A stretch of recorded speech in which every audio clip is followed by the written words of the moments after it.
Hey guys, welcome back to the weekly Mailbag video series. Today is Friday, February 27th, 2015. Once again, your host, John Rivera of the Solid State Gamer, host of the Romcast. And speaking of the Solid State Gamer, let's see if I can get to my mouse. Oh, there we go, got it. Things are a little bit of a clutter lately, mostly because of the fact that I've just been getting a lot of stuff in, which is the crux of this video. But before I get to that, be sure to check out the Solid State Gamer on thesolidstategamer.wordpress.com to get some updates. Recently, Nathan Van Dyke, our newest member of the team, and very solid member at that. Kudos to him. He's been doing a great job bringing us a lot of great news stories that are relevant to the world of video games. And he's been cranking out some news stories, but we have our latest episode of the podcast up, the Solid State Romcast, starring myself as well as Matthew White, writer of the Hardware Analysis series. As for what we're working on lately, Nathan Van Dyke, he's going to continue to do what he does best, which is bring us really awesome news stories that are that have relevance.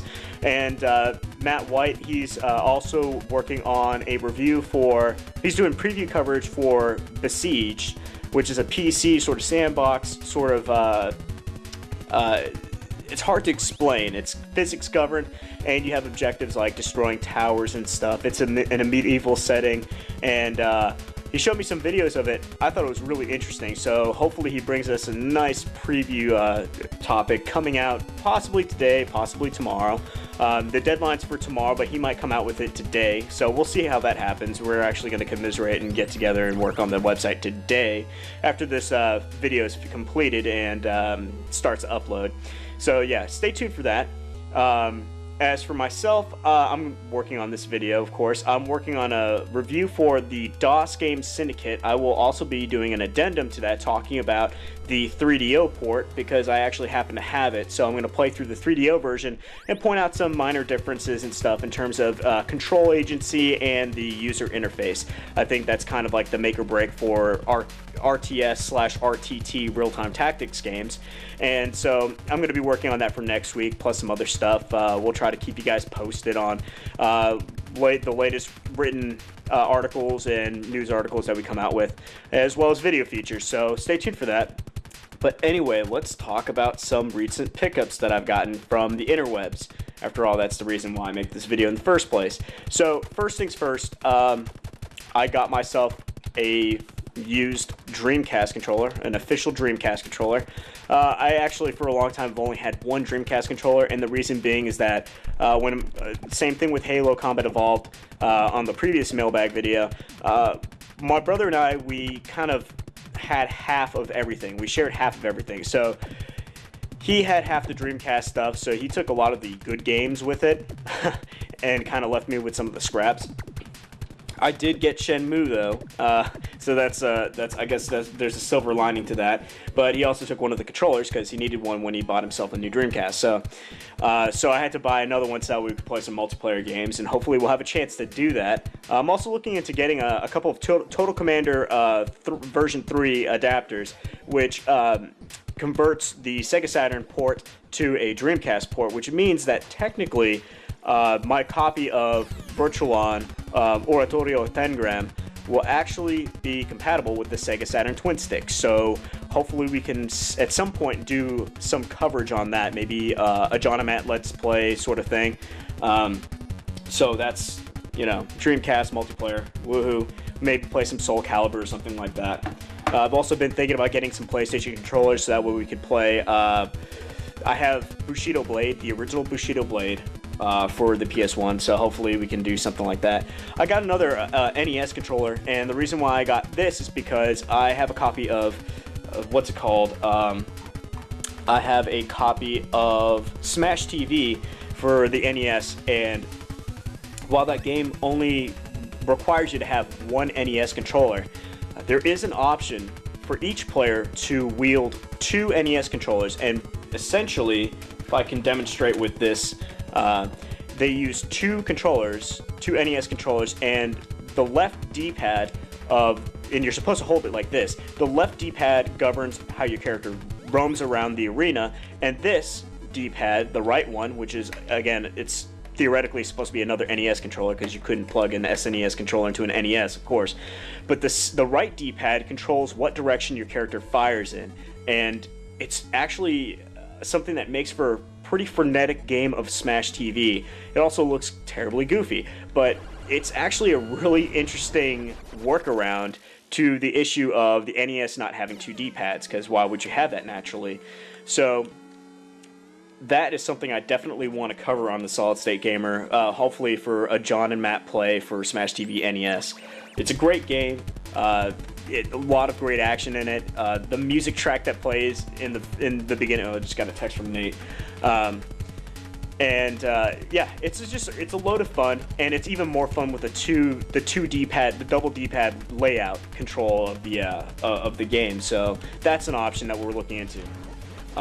Here, let me move these controllers off to the side because I do have some games I got to show. I got another SNES controller. Again, same issue as before with my brother having half of our collection of stuff. So I had to rebuy another SNES controller for two-player play. And so Matt and I are going to be, sometime in the future, taking a look at Tetris Battle Gaiden, which you guys saw that I picked up the last time around on Weekly Mailbag Series. And we're going to be playing head-to-head Tetris Battle Gaiden. I see our friendship hanging in the balance, because that's kind of a game where you kind of make your bones by screwing over the second player or your opponent, whoever he may be or she may be. So I picked up this controller, so that way we can do that. We can make that possible. That controller's got a little bit of wear on it. There's a chunk missing from the cord aspect of it. It's not, you can barely see the insulation, but it's still something I'm gonna have to probably use some rubber cement and patch up. Hopefully rubber cement that's not terribly corrosive, because, you know, internal electronic components, you don't want to destroy all that stuff. I'll probably do that for a refurbishing episode. Maybe start a new video series where I refurbish a lot of my stuff. It's past overdue that I have to kind of start refurbishing. Anyway, I got this Sega Saturn game. If you guys know how to pronounce this title, please chime in, sending me an email, or just send a comment underneath this story, this post that is going to be up there, or on the YouTube. Do that as well. As you know, please rate, don't hate. Give us some comments or feedback. We appreciate that. This game is a spaceflight combat sim, and I've seen plenty of gameplay videos of this on the YouTubes. I thought it was really interesting, and I managed to get this for only like $6, shipping and handling included. I believe it was free, so it came in like 5 days, so that's great. This game has some incredible graphics for the Sega Saturn. You can see, hopefully the glare is not too bad. You guys can see this front cover, back cover. But it's kind of got an anime style, almost like Martian successor to Desico or Mobile Suit Gundam, something to that effect. In fact, you can see by the way they're dressed, it kind of has that sort of theme to it. Pretty cool. I'm a huge fan of those series of anime / manga, and I really want to see what this game is all about. I have yet to actually play it myself. I'm kind of looking online for a guide that will give me the deets as to what the story is, how it unfolds. That way I have a proper context of what's going on in the game, so I have something that I'm shooting for, metaphorically speaking and literally speaking. So there's this. I'm just going to call this Stellar Assault, even though it's not Stellar Assault, but that's what it kind of reminds me of. It reminds me of Shadow Squadron / Stellar Assault. And that's another game I'm kind of looking for. I'm looking for a cheap copy of Stellar Assault. It's probably one of the most rare and valuable Sega Saturn games, because it only came out in Japan and it had a limited run. They only sold like a few thousand copies. So that game's not really heavily in circulation. It's kind of like Wild Guns. I mean, Wild Guns sells for like $200 to $300 to $400 a pop. That's just for the US copy. The Japanese copy is even more rare, so go figure, right? It's a Natsume joint.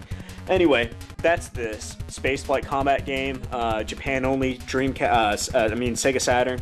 So looking forward to sinking my teeth into this. It looks really fascinating. Here we go. GT2, Gran Turismo 2. I've been looking for this game for a while on the cheap. and I managed to find a copy. This is actually $5 right here. Really awesome stuff. There's unfortunately a little crack right here. Jewel case plastic. Really cheaply manufactured stuff. It's not the best. But it does have the user manual, which is a plus. It's got both CDs. So it's also got the reference manual. So this is a complete edition of Gran Turismo 2. Of course, it's the greatest hits version, so it's not the original, but you know what? It's just a repressing of it because the previous version went out of print and whatnot. So that's kind of how they re-put all these into circulation. But yeah, Gran Turismo 2. It's a fun game. Here was the original Gran Turismo killer. This is Ridge Racer Type 4. Part of the Ridge Racer series, of which you guys know that I'm a huge fan of. Now, this is a game that my brother bought at launch. So I actually played this game when it first came out, when it was commercially relevant. And yes, this game was the GT killer. This was the game that gave Gran Turismo, the first game, a run for its money. That was a huge deal back in the day, because GT was going for very much a simulation sort of feel, as where this was, this was a game series that had its beginnings, its humble beginnings in the arcade stratosphere, and was later ported to consoles, of which it got more notoriety in North America. A lot of the more interesting arcade versions of Ridge Racer games, like Ridge Racer, Rave Racer, and Ridge Racer Revolution and stuff, those games were more popular in Japan in the arcade theater. But of course, we know that by the time the mid-90s came around, the arcades were virtually dead in North America. The arcade as an idea was just, it wasn't the same anymore. And it never recovered from the gaming crash of '83, really. But that being said, Ridge Racer Type 4 for the PS1 is actually one of the more important games in history in terms of the progression of the genre, because there was a time where Ridge Racer was really competing with games that were trying to be more sim heavy, and this was Namco's attempt to reach that realm. And believe it or not, they actually succeeded. But the problem with this game is it's a little too heavy on the sim, and that's just a problem that I personally have with the game. It's not, this was a game that was changing with the times. Namco was trying to adapt and really trying to compete. So I think it's really impressive to see that they actually were willing to take a bold risk and change the formula on one of their more storied franchises in the gaming company's history. So, and plus it's got the Ridge Racer chick in it, in all of her Silicon Graphics rendered glory. Yeah, she's a cutie, and she's in every single Ridge Racer game ever. We got Sega Sports NHL All Star Hockey. Me and my brother used to play this game a lot, mostly because you could actually body check someone anytime you wanted to. And since we were just kids beating up on each other, we always enjoyed campy video game violence. Even back in the day with stuff like Doom and Blood Omen Legacy of Kain for the PS1, Project Overkill. We were obsessed with stuff that was just so ridiculously violent. It was almost like cartoony, because like we saw RoboCop and Terminator. That stuff was like stuff we shouldn't have been watching at the time. But yeah, we were kind of into that stuff. We're just curious. But yeah, this is actually a pretty solid game for the time. Hasn't aged particularly well, but you know what? It was an important game in the progression of sports games. It was kind of this transition. It was like a transition from the old to the new, because you had the 3D environments, but you still had the sprite-based characters and stuff. So this was kind of a transitional phase in sports games. They were really... There was more of a smooth transition. Because, when you went from all sprites to sprites taking place within 3D, and then you had all 3D.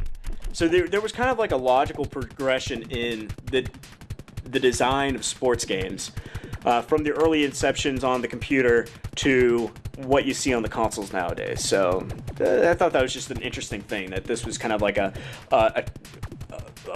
mix of old and new world sort of design philosophies and techniques. So, and you wouldn't really think that of a sports game, but that it kind of was the case. There was a time where sports games were something really special. you know, laughed at by most nowadays, especially looking back into the past. But, you know, there are classics. There are genuine classic sports games. Like, I mean, honestly, the first Madden for the 3DO is a solid game. The first FIFA was incredible. FIFA 98 is one of my favorite FIFAs. Anyway, enough about that. Last game, and it's horribly beat up, as you can see. You've got this right here. This is a complete and somewhat damaged copy of Daytona, Let's Fly Away. Yeah, Daytona USA. This is the original one. I have the Championship Circuit Edition, but I wanted the original to give a comparison between this version, which was the launch title, and the Championship Circuit Edition, which is it's basically the equivalent of nowadays when games are released buggy and then get the gussied up patch update that makes it more stable, more appealing. It just fixes everything, right? It's that necessary patch update that maybe should have been in the game to begin with. Well, this happened back in the day when DLC did not really exist. Now, most DLC that you got was in the computer realm with stuff like WADs for first-person shooters like Doom and Hexen and stuff like that. Different, you know, the WAD community, of which I was a part of. I actually contributed to the WAD community in terms of sprite sets, textures, actual level layouts and stuff. It was really fun to be in on that, and I wouldn't change that for the world. This is an example where they had to fix a game by releasing this, and then once the game was done properly as the Championship Circuit Edition, you were able to send in a little voucher that you got right here with the manual, send it in, and it would give you a free copy of the Championship Circuit Edition. So Sega actually lost money in that enterprise. It was a big mistake to cover up an even greater failure on their part, which was the launch of the Sega Saturn, because they released that thing during the summer of 1994, and compulsory buying is not really done during the summer season. It's during the holiday season when people are looking for Christmas presents. And, you know, Sega just wanted to beat Sony at the punch because they saw the writing on the wall. And you know what? They were right about it. You know, the PS1 just dominated that generation. The fifth generation, that is. And this was their attempt to beat them at the punch, but it ended up being more detrimental to Sega and more self-destructive to the company than helpful. So, anyway, interesting food for thought. Anyway, that pretty much does it for this episode of the weekly Mailbag series starring yours truly, John Rivera. I encourage you to check out our website, the Solid State Gamer. We pretty much doing a lot of new things to make sure that content comes out in a timely fashion. And Matt White's going to be bringing us some coverage and stuff. We're going to be doing the ROMcast as always. Actually, we're going to be recording our latest Solid State ROMcast tomorrow. Midday at some point, and we'll have it up as soon as possible. And yeah, and like I said, we're always planning on different things. We're going to be actually having a powwow, looking into older games and stuff for future video features and stuff like that.